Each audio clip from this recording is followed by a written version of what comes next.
Ban tổ chức chúng tôi xin thông báo tất cả các đội vận động vào gần nhà văn hóa để tiếp tục diễn ra chương trình văn nghệ giao lưu Tết Nguyên đán 2020. Xin trân trọng kính mời tất cả các đội văn nghệ là vào nhà văn hóa.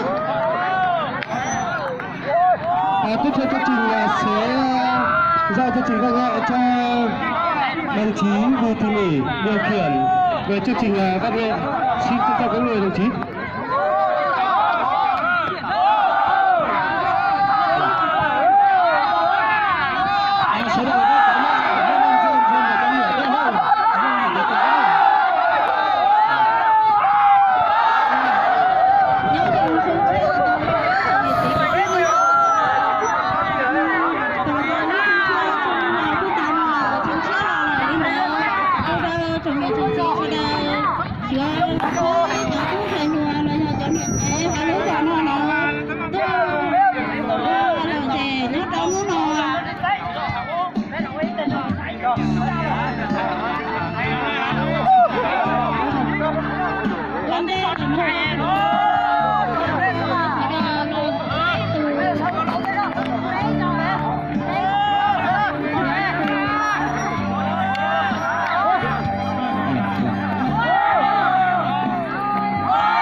Cái vòng chỉ xẻ nó có một tuổi.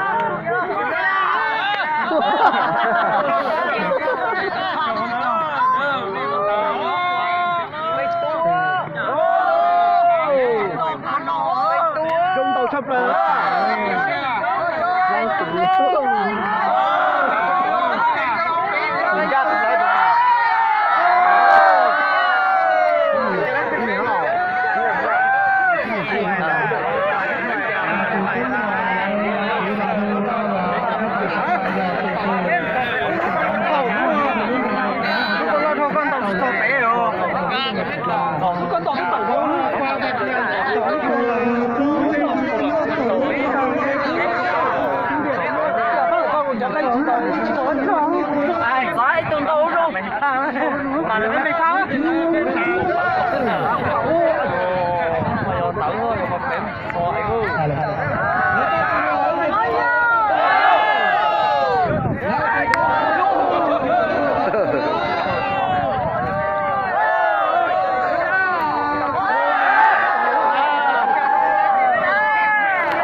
tới công tông để ngon đúng ha.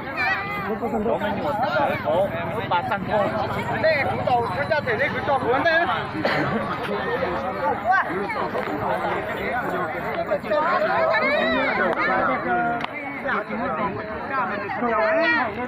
Không được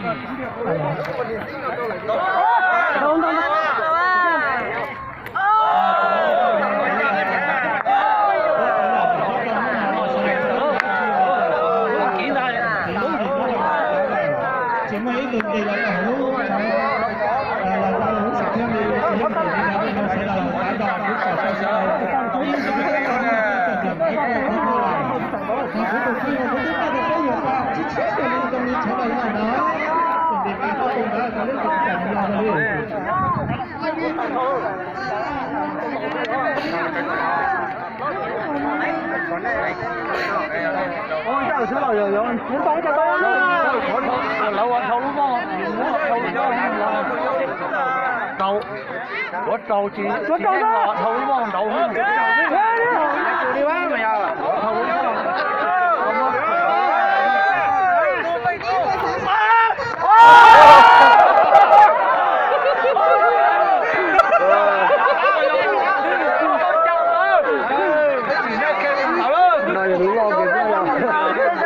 잠깐만 나를 지혜를 어째요?